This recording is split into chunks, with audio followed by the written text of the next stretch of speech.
the president and CEO of the Family Policy Alliance. It's a privilege to be with you today, and you are going to love the guest that we have on today. Some of you know him as the lawyer who represented Rivka Berry and this young lady whose father threatened to kill her if she did not convert back from Christianity to Islam after she became a Christian. She fled from Columbus, Ohio to Florida. John represented her as her lawyer. There's a lot of national news about that. Many of you will know John Stemberger as one of the founders of Trail Life USA. This wonderful scouting organization teaches leadership for young boys and develops them. It's a Christian organization, hasn't run away from their Christian roots, but that's not what he's on here today for. John is the leader of the Florida Family Policy Council. The Florida Family Policy Council is one of the biggest, most impactful and effective family policy councils or organizations in the country.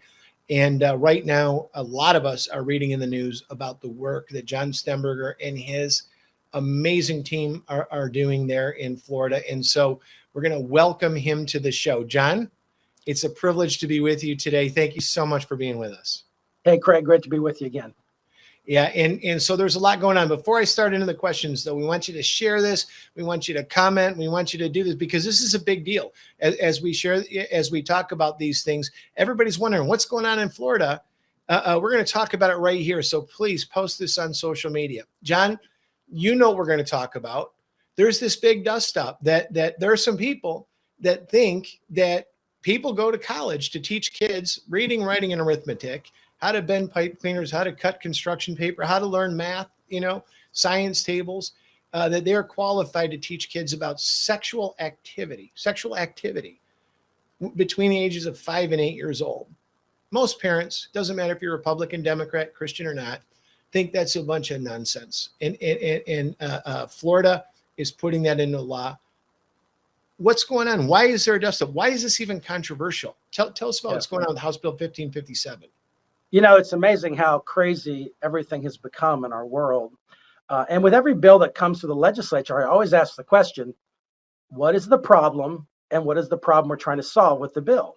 Well, the problem that we have in Florida and throughout the country is that schools, specifically public schools more so, but some private schools as well, have become places of indoctrination as opposed to places of education, where academic excellence is not the primary thrust. It's not the passion. The passion is turning your little child into a little activist, into a little leftist, into a woke child that understands the world in the way that they think they should understand it.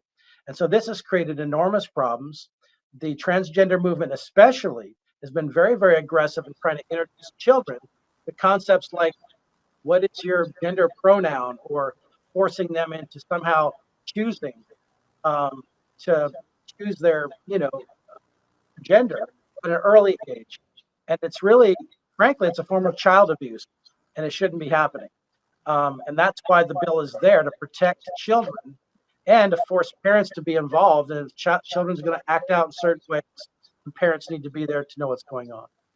I've got an idea for you, John. Maybe we should run a bill parallel to this that bans teaching sports gambling for kids 5 to 8 years old in the schools, and see if the casinos and the other lobby, if their employees have a walkout, because they want kids to know how to parlay their sports bets by the time they're 8 years old. It just seems ridiculous. The Florida Family Policy Council is an integral part of this. You're a thought leader. You're a policy leader. You're also a political leader in Florida, and you've been very active behind the scenes. Tell us what your team is up to, how you got involved with this bill, and where it stands today. Well, the bill is formally called the Florida Parents' Rights and Education Act. It's been dubbed deceptively and erroneously as the Don't Say Gay bill, which has nothing to do with that.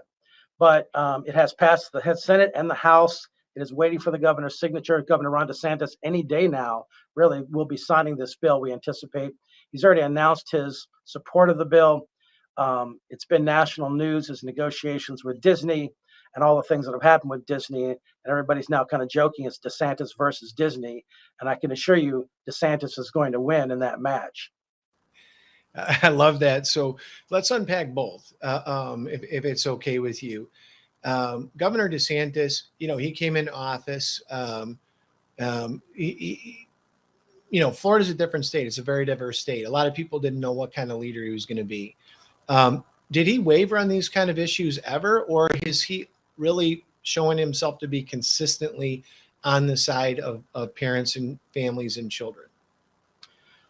That's a great question. So our organization had the first Republican forum with him and his primary challenger way back when. We had Frank Luntz at our big dinner, and we had a discussion. And he was asked about some of these issues that touched on gender, and he really didn't give as strong of an answer. But I think it's for a number of reasons. Number one, he has 3 children now. Number two, we didn't see the kind of aggressiveness that we saw in schools back then, a couple 3 years ago, that we see now. And it's just a whole new ball game when you get educated and when you see what these teachers are doing, when you see what the devious LGBT activists are doing. You got to realize this is totally inappropriate. I mean, it is short of child abuse to be introducing kids collateral material and introducing them to sexual themes about transgenderism and all this stuff at just tender young ages. It's really inappropriate. It does seem like he's really found his voice. And I agree with you. A lot of folks, a lot of Christians I know that would say they had no idea what was actually going on. They might have thought that maybe people were being alarmist before COVID, and they got to see what was going on in their kids' classes because they had to participate. They had to homeschool a little bit. And I think a lot of people look down their nose maybe at homeschoolers, and now they call them heroes. And it's good to see that the governor has come forward. Now, we said just now, it's becoming a little bit of DeSantis versus Disney. Disney, I'm from Michigan. I was a leader here. You'd say, well, what is your state known for? General Motors, Ford. If a governor takes on General Motors or Ford, that's a pretty big deal. So here he is. We say, what's one of the biggest industries in Florida? They'd say Disney, right? And he's strong in fighting this and taking them on. Is that what it feels like down there? Are people, are parents happy with that? Do you feel he's doing what he needs to do with Disney? We have this thing in Florida that's kind of a running joke about Florida. It's called Florida Man, right? Hashtag Florida Man. And it's usually when some guy in Florida does something crazy. Well, the CEO of Disney, Bob Chapek, he's become Florida Man because he's totally lost his mind, apparently following his LGBT activist chairman of his board, because it's just crazy what's going on. I mean, this is a company which their primary appeal is to parents with small children, and yet they're ignoring that. A recent poll showed that 67% of Americans actually support this bill.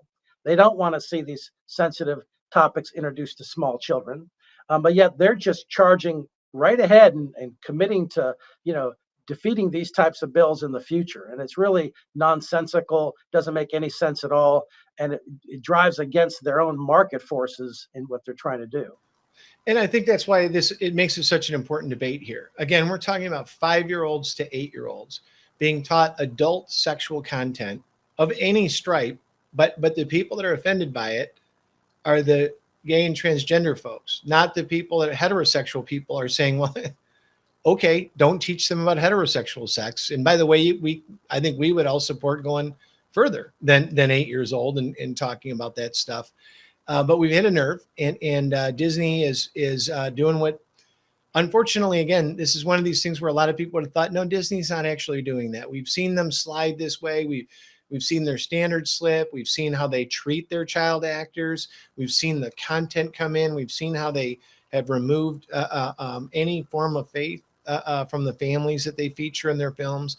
And people thought, well, we're just being alarmist. But here we're kind of seeing a full-on assault of families and the responsibility of parents to be that primary teacher of the values for the kid growing up. And it's just a shame. And I want to talk about what we're doing together, John, that there's an open letter that has been crafted.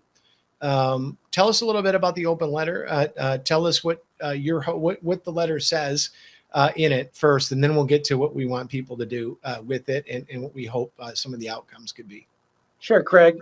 Your organization, FPA, Family Policy Alliance, and the Florida Family Policy Council have an open letter to Disney asking them to just stand down, trying to reason with them on behalf of the parents and even children that this makes no sense. They need to stop being activists. There was a time when Disney was a neutral institution. It was a place where everybody could come, apolitical, non-political, and everybody just agreed this is wholesome family entertainment.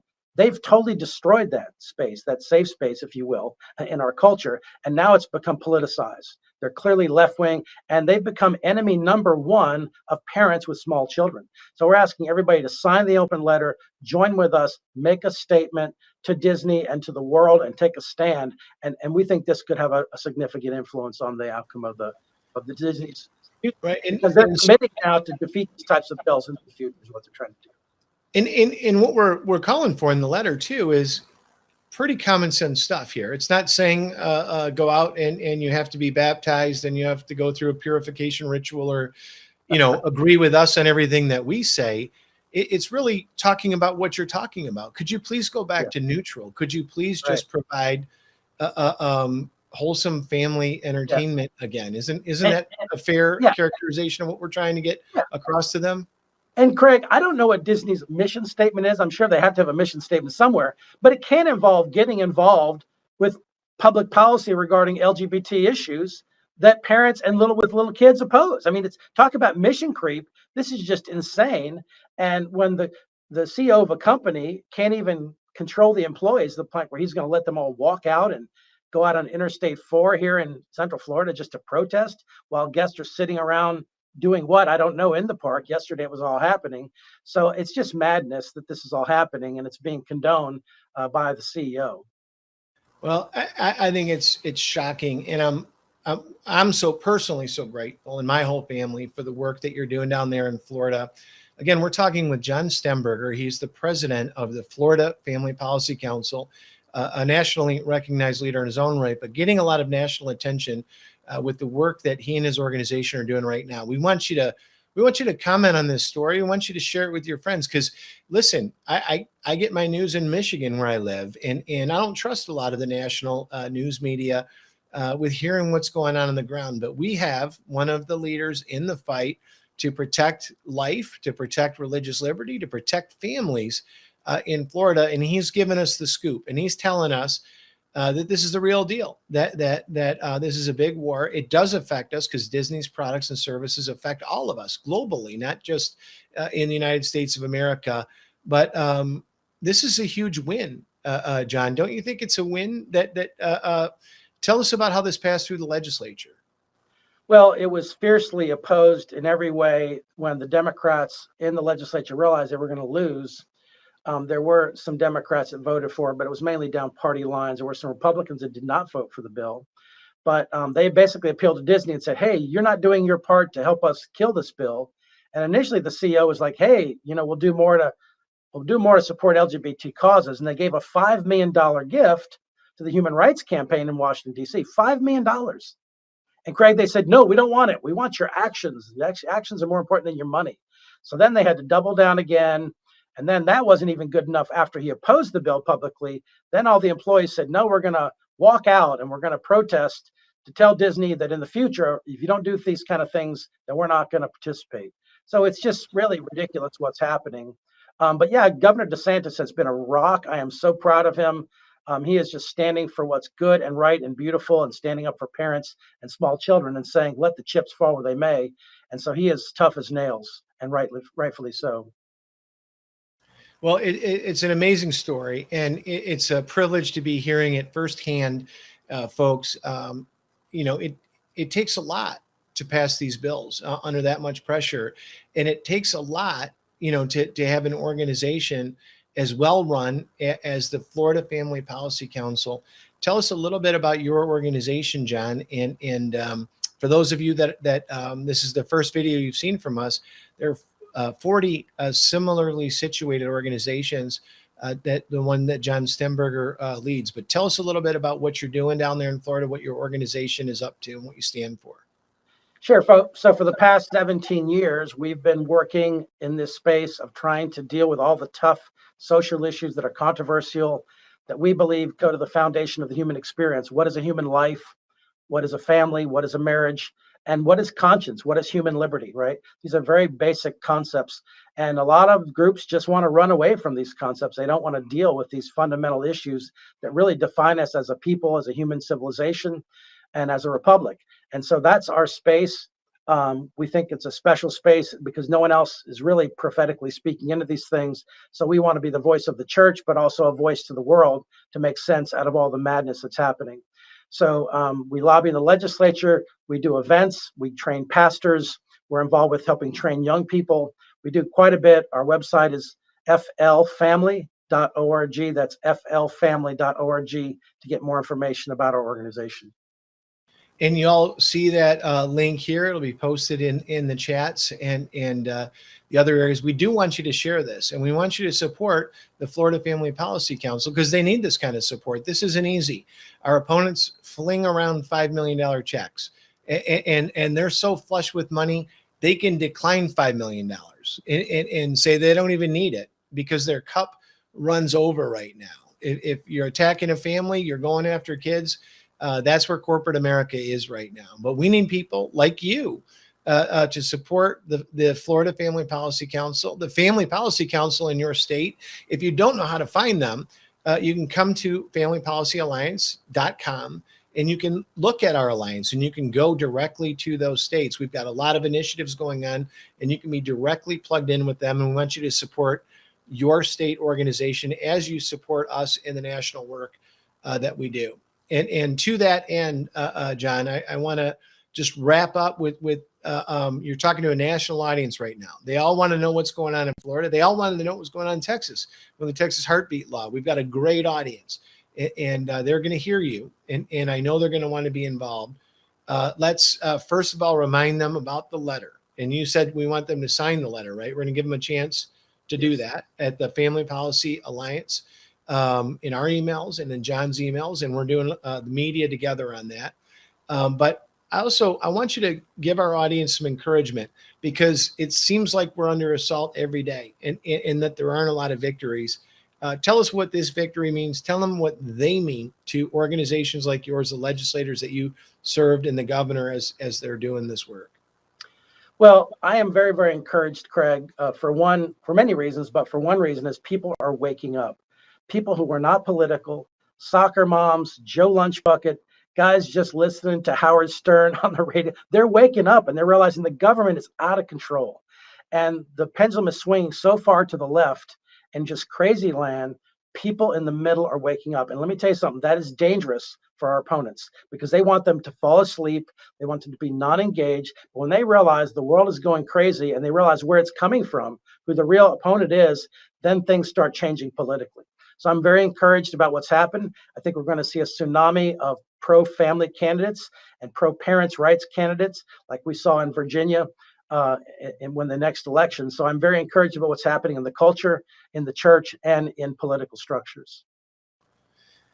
That is encouraging, and let's keep it going forward. Please join our call to sign the letter to Disney. That is posted for you. We need your help. Share it with your friends.